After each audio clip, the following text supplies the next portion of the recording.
안녕하십니까. 조선일보 경제부의 박사기자 방현철입니다. 지금은 생방송으로 보내드리는 방현철 박사의 월스트리트 시간입니다. 매일 아침 8시 글로벌 경제의 신호등이자 알람시계인 월스트리트의 주요 이슈를 3가지 포인트로 정리합니다. 그리고 차례차례 이슈를 격파해 볼 텐데요. 그럼 8월 11일 수요일 생방송 방현철 박사의 월스트리트를 함께할 분을 소개해드리겠습니다. 한국투자증권 리서치센터에서 일하고 계시는 박소연 부장님이십니다. 안녕하세요. 네, 안녕하세요. 네. 오늘 아침 뉴스를 보니까 지금 코로나 확진자가 2,000명을 넘어서가지고 깜짝 델타 변이가 확산되고 있다고 그러는데 좀 분위기가 어떤 것 같아요? 일단은 접종률을 좀 빨리 높일 수 있는 계기가 좀 되지 않을까. 네. 왜냐하면 뭐 우리나라 같은 경우는 이제 백신 지금 도입 속도에 대해서도 지금 정부가 많이 노력을 하고 있고, 근데 이제 유럽 같은 경우는 백신이 모자라서가 아니라 백신을 맞기 싫다. 이런 사람도 꽤 많았었거든요. 그래서 이제 뭐 프랑스 같은 경우는 한 50%대에서 정체가 됐었던 나라인데, 최근 지금 델타 변이가 급속하게 확산되다 보니까 20대, 30대 접종하지 않겠다라고 얘기했었던 젊은 층에서 접종을 하겠다라고 예약하는 비율이 아주 늘어난다 하더라고요. 그래서 오히려 이 델타 변이가 뭐 굉장히 전무후무하게 시장을 뒤흔들고 있는 상황이지만, 오히려 접종률이 높아지는 계기가 된다면 가을장도 기대해 볼 수 있다. 저는 그렇게 판단을 하고 있습니다. 네, 모든 걸 다 장세로 이렇게 연결시키시는군요. 예. 본격적으로 이제 시작해 보기 전에 이제 밤새 월스트리트에서 어떤 일이 있었는지 알아보도록 하겠습니다. 11일 새벽에 끝난 월가 증시에서 다우 지수는 0.5%, S&P 500은 0.1% 상승했습니다. 다우와 S&P 500은 사상 최고치입니다. 나스닥은 0.5% 하락했습니다. 이 자영업 연맹에 따르면 소기업 낙관 지수는 6월 102.5에서 7월 99.7로 하락했습니다. 오늘의 월스트리트 3가지 포인트로는 첫 번째, 1조 인프라 투자의 명과 암. 두 번째, BOA, 뱅크 오브 아메리카 15% 하락 전망 이유. 세 번째, 강성 지역 연준 총재들. 이렇게 3가지를 꼽았습니다. 자, 이제 이런 3가지 포인트를 가지고 이슈를 하나하나 격파를 해보도록 하겠습니다. 첫 번째, 1조 인프라 투자의 명과 암입니다. 예, 무슨 얘기냐면 일단 미국 상원에서 이제 1조 인프라 투자 방안 이거를 이제 통과시켰는데 69대 30 해서 원래 이거 이제 초당적 방안이라고 해가지고 이제 공화당하고 민주당하고 합의한 방안인데 그럼에도 불구하고 약간 반대하는 분들, 공화당 쪽에서 좀 반대하는 분들이 있나 봐요. 어쨌거나 이제 초당적 방안을 통과시켰고 이에 따라서 이제 뭐 앞으로 좀 이 투자가 인프라 투자가 좀 되겠죠. 보면 뭐 도로 교량, 뭐 전력망 현대화, 철도, 브로드밴드 인터넷 확충, 뭐 상수도까지 뭐 이래가지고 이렇게 인프라 투자를 이제 활성화하겠다. 이 중 1조 법안이지만 실제 신규 투자 자금은 한 5,500억 정도 되겠다. 뭐 이런 정도 얘기입니다. 이렇게 좀 인프라 투자를 하게 되면은 뭐 경기나 증시에 상당히 좀 좋은 어떤 모습을 보이지 않을까요? 어떻게 보십니까? 네, 근데 2가지가 있습니다. 네. 일단 원래 약속했던 규모보다는 상당히 줄어들었다. 그래서 이제 방금 박사님께서 말씀하셨지만은 5,500억 달러이기 때문에 이것만 가지고 증시의 모멘텀이 된다라고 하기에는 좀 어렵다라는 부분들 말씀을 드리고 싶고요. 예. 두 번째는 이제 어제 지금 통과가 됐다라고 얘기된 법안은 상원 통과입니다.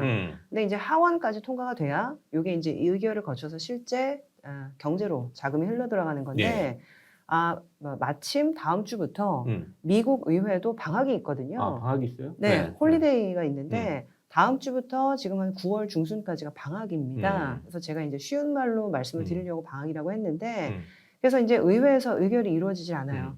그러다 보니까 사실상 이 법안이 실제 통과가 되려고 하더라도 한 9월 중순 정도에는 가야 통과가 된다는 거죠. 그래서 일단 어제 시장 반응이 뭐 처음에는 좀 빠지다가 막판에 이제 철강주나 이런 것들 많이 올라서 끝났는데, 전체 시장을 견인하려면 조금 더 시간이 걸리지 않을까라는 생각을 좀 하고 있고, 그리고 이제 아울러서 지금 미국에서 서열 승계 이제 3위가 보통 하원 의장이거든요. 근데 이제 하원 의장이 민주당 출신인데, 민주당이죠. 낸시 펠로시. 그렇죠. 근데 이제 이 민주당은 요 법안 말고 지금 공화당이 추가로 통과를 시키려고 하는 법안이 하나 더 있어요. 근데 요거는 지금 분명히 공화당에서 합의를 안 해줄 걸로 생각을 하다 보니까 민주당이 추가로 좀 추진하는 게 3조 5천억 달러 네, 법안인데 그쵸. 네. 공화당은 별로 찬성하지 않는 그렇죠. 그런 법안이 하나 더 있는 거죠. 네. 그래서 이제 이 법안에 대해서는 이게 예산 조정 절차라고 해서 요거를 통해서 그냥 공화당 합의 없이 그냥 다이렉트로 추진할 수 있는 방안이 하나가 있습니다. 그래서 요거를 하려고 하는데 지금 요거까지 같이 올라와야 우리가 하겠다. 뭐 이런 식으로 얘기를 하고 있어서 결국에는 이제 공화당 쪽을 좀 압박을 하고 있는 상황인 거죠. 그래서 상원까지 통과하려면 조금 시간이 좀 걸릴 거다. 뭐 네. 이런 그래서 말씀이시네요. 생각보다는 제가 이제 여러 가지 말씀을 드렸지만 이게 뭐 어제 뉴스 헤드라인은 이런 식으로 나왔지만 시간이 좀 더 필요하다라는 쪽으로 봐주시면 좋을 것 같습니다. 그럼에도 불구하고 어쨌든 이 증시 기대는 상당히 컸어요. 그래가지고 그렇죠. 뭐 네. 철강업체 누코 뭐 이런데 9.6% 급등했고 뭐 건설 장비 업체 캐터필라 여기도 한 2.5% 올랐습니다. 또 인프라 관련 투자 ETF도 있는데 이 ETF들도 한 2% 가까이 이렇게 오르는 모습을 보였습니다. 근데 이제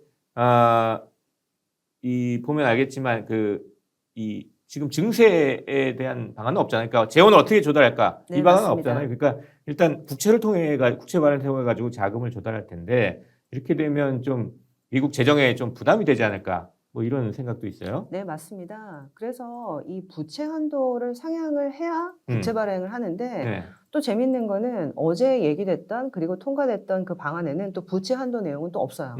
그래서 앞으로 이제 9월 달 되면 아까 말씀드렸던 하원 통과도 분명히 좀 필요한 단계지만 부채 한도를 상향하지 않으면 요 논의도 사실은 실제 시행될 수가 없습니다.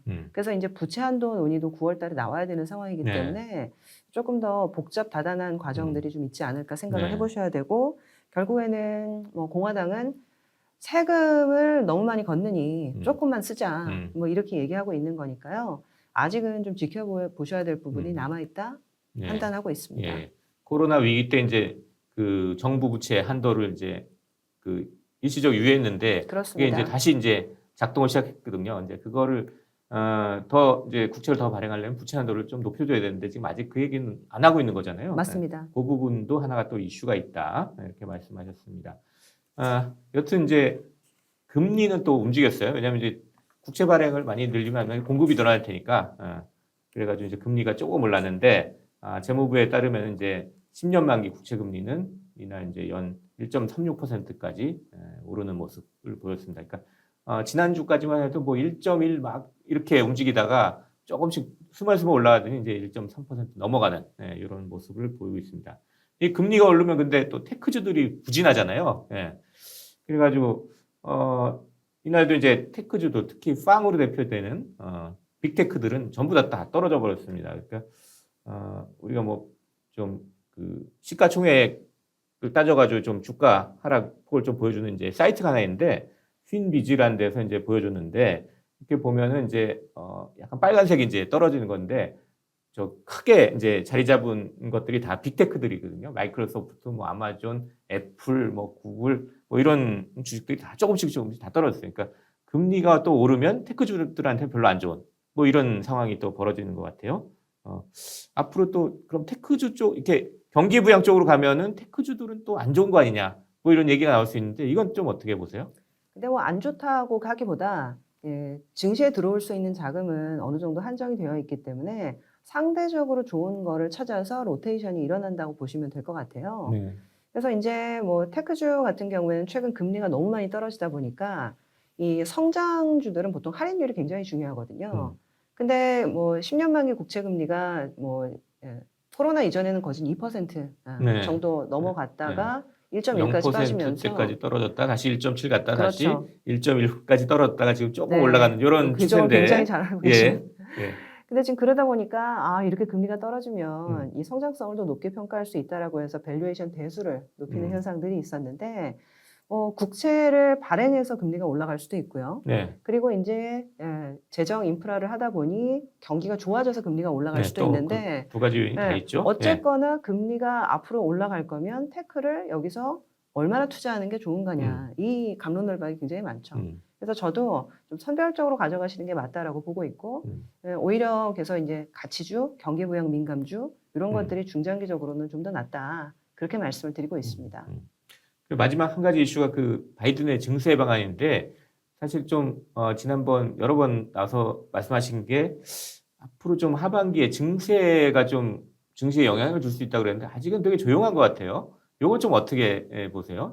아마도 코로나 지금 델타 변이 확산이 네. 없었으면 이미 시작이 됐을 수도 있을 것 같아요. 네. 근데 지금 뭐 월스트리트 저널이나 이런 쪽에서도 보면 백신 접종률이 50%가 넘어가는 주와 50%가 안 되는 주를 네. 비교를 했던데 50%가 넘어가는 주는 그 병원에 입원하는 비율도 낮고 치명률도 굉장히 낮아서 네. 경제 개방을 그냥 더 추진해도 되겠더라고요. 근데 백신 접종률이 50%가 안 되는 주는 지금 치명률도 좀 올라가고 네. 그리고 이제 허스피탈라이제이션이라고 해서 병원 입원하는 비율도 네. 많이 올라가고 플로리다 있거든요. 같은 데는 지금 병실도 부족하다는 뉴스가 맞습니다. 나와요. 예. 네. 그래서 상황이 이렇다 보니까 이게 그 증세 이슈를 지금 던졌다가는 오히려 자살 행위가 될 거다라는 정치인들의 생각이 좀 있는 것 같아요. 그래서 이제 요게 좀 잦아들고 나면 아마 연말에 나오지 않을까 생각을 네. 좀 하는데 만약에 델타 변이가 생각보다 좀 확산이 많이 되면 좀 더 미뤄지게 되겠죠. 근데 이제 아까 초반에 말씀드린 대로 그래서 지금 뭐 얼마 전에 백악관 브리핑 하는 것들 보니까 우리가 찾아가서 놔드리겠다. 네. 이런 예, 얘기까지도 하더라고요.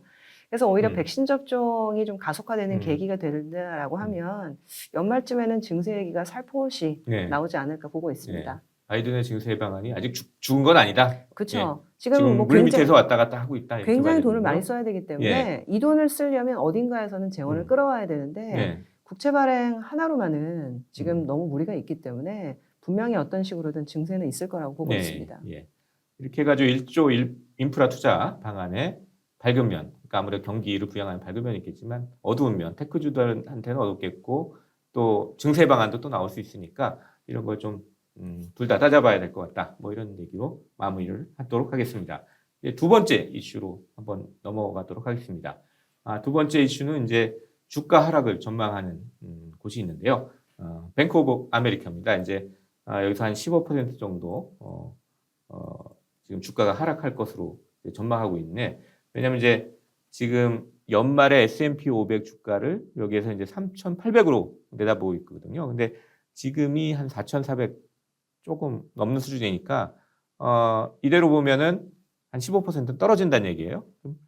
중요한 건 이제 왜 떨어지느냐, 뭐 이런 얘기가 될 텐데 첫 번째 이유로 이제 이 뱅크 오브 아메리카의 전략가인 사비타 서브라마니안 이분이 이제 얘기를 하고 있는데 세 가지를 듭니다. 그 중에 이제 첫 번째 이유로는 일단 그 기업 실적 발표 때 인플레에 대한 언급이 상당히 늘었다는 거예요. 그러니까 뱅크 오브 아메리카가 집계했더니 2분기 실적 발표 때 인플레를 언급한 경우가 작년보다 1,100%나 늘었다.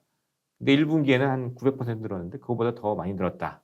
이렇기 때문에 인플레 우려를 한다는 것은 특히 이제 어떤 걸 우려하냐면 고용발 인플레, 그러니까 임금을 올려달라는 뭐 이런 인플레를 언급한 경우하고 병목 현상 이쪽에 대한 인플레 언급이 높다는 거예요. 그러니까 고용 때문에 인플레를 언급한 경우가 155% 늘어났고 공급망을 언급한 경우가 106% 늘어났고 상당히 늘어났는데 이런 것들은 쉽게 사라지지 않는 거기 때문에 계속해서 기업들을 옥죄할 거다. 뭐 이런 이유를 대고 있어요. 이런 인플레가 실제 기업 실적에 좀 영향을 미칠까요? 어떨까요? 근데 저는 분명히 영향을 미친다고 보고요. 네. 근데 여기에서 이게 기업들의 대응은 두 가지입니다.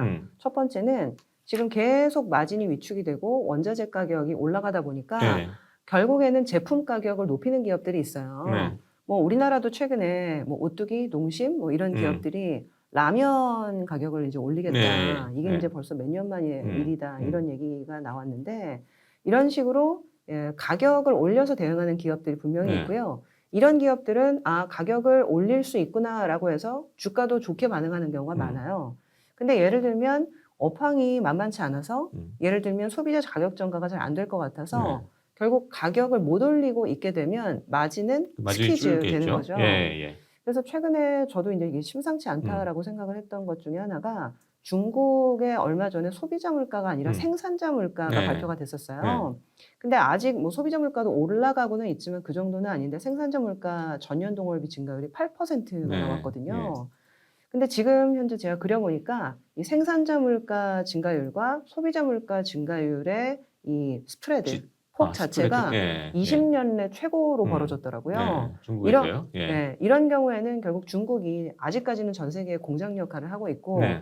중국 물품을 수입하다 쓰는 경우도 굉장히 음. 많은데 결국에는 중국에서 소비자 물가로 전가되는 사이클이 앞으로는 올 수밖에 없다.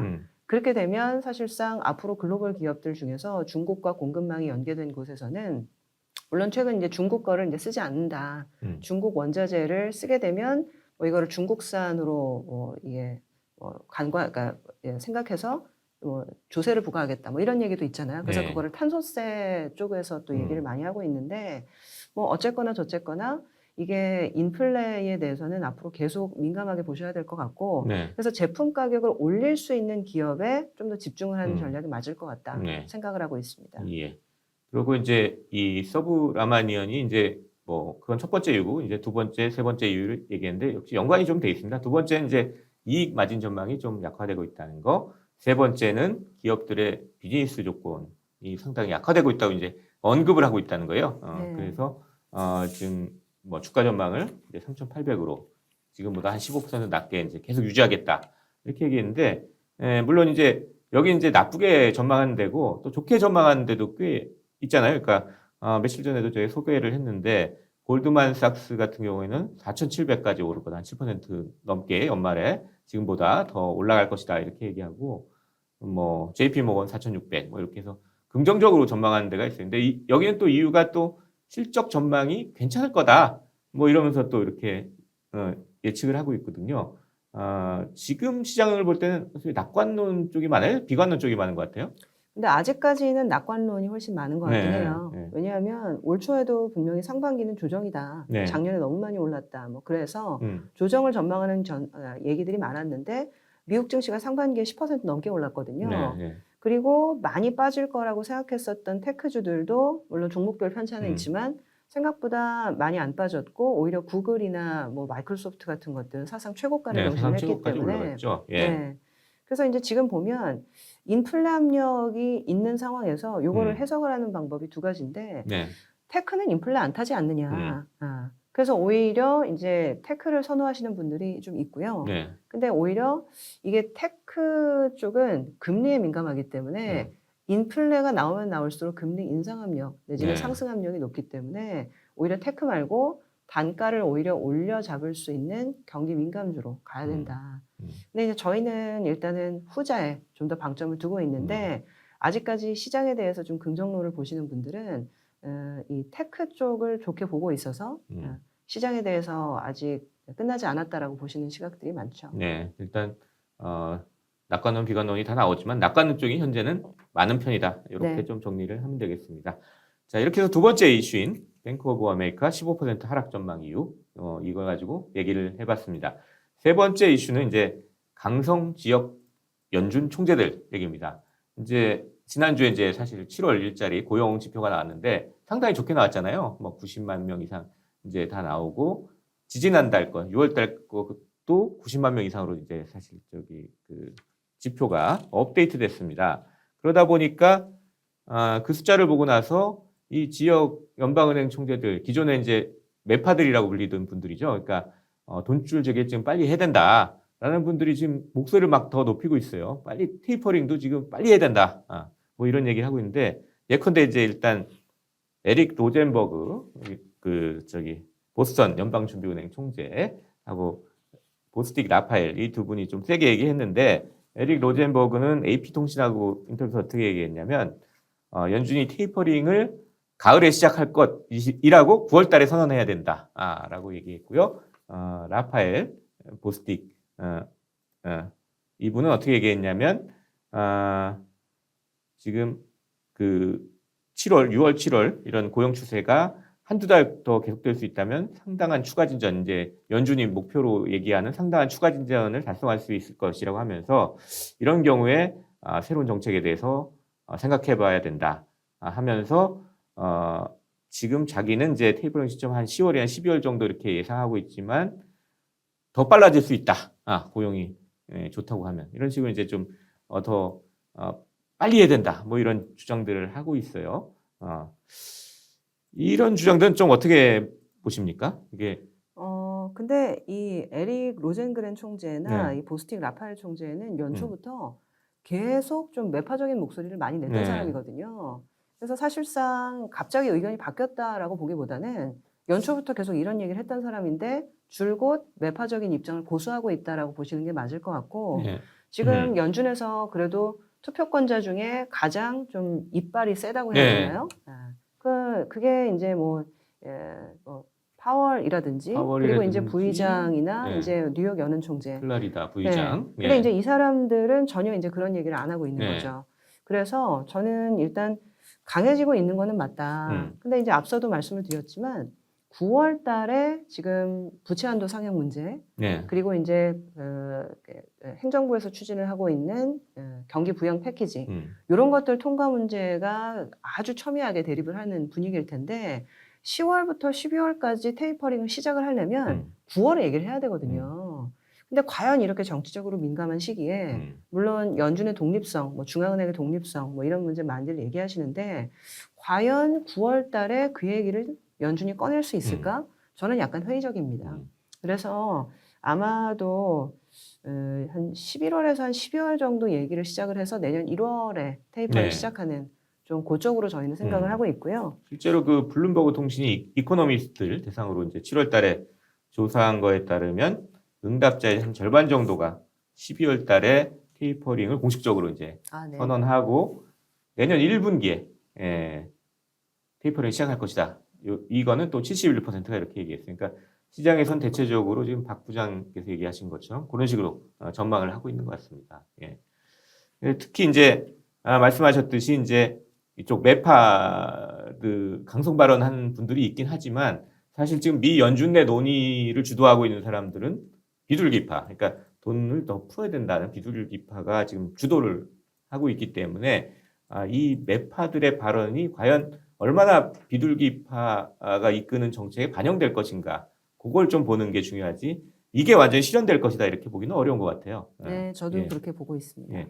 실제로 지금 이나 이제 지역 연방은행 총재 중에서 비둘기파의 대표 자격이라고 이제 불리는 찰스 에반스, 시카고 연방준비은행 총재는 좀 더 봐야 된다 지표. 지금 뭐 몇 달, 좀 한 2달 정도 잘 나온 거 가지고 판단하기 어렵다. 뭐 이런 취지로 얘기를 했으니까 앞으로 좀 몇 달을 더 봐야 된다. 몇 달을 더 봐야 된다는 거는 9월 달에 얘기를 할 수 없다 이거죠. 그러니까 그렇죠. 결국 연말쯤이나 얘기를 할 수 있지 않겠냐. 뭐 이런 걸 좀 함의하는 것 같습니다. 자, 이렇게 해가지고 이제 강성 지역 연준 총재들 여기까지 이슈를 같이 얘기를 해봤습니다.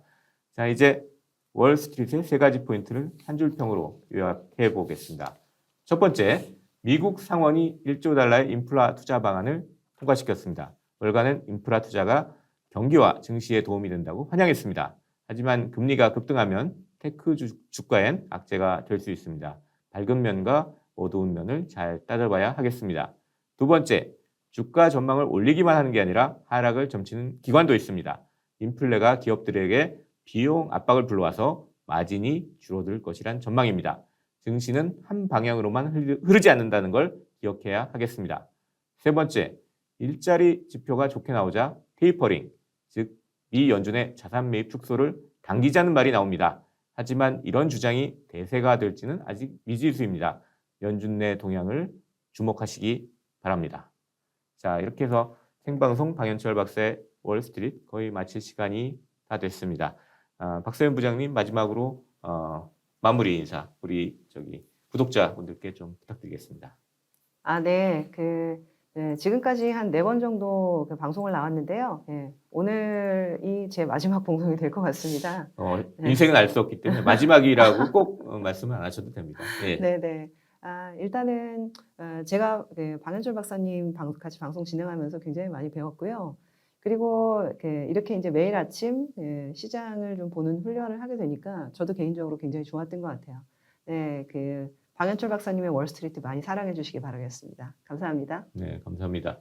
자, 자, 8월 11일 월요일 생방송 방현철 박사의 월스트리트 벌써 라이브를 마칠 시간입니다. 함께 해주신 여러분께 감사드립니다.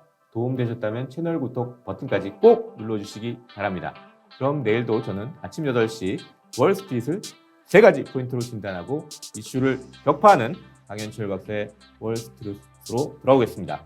지금까지 함께 해주신 한국투자증권 리서치센터의 박소연 부장님, 그리고 저는 조선일보 경제부의 박사기자 방현철이었습니다. 감사합니다.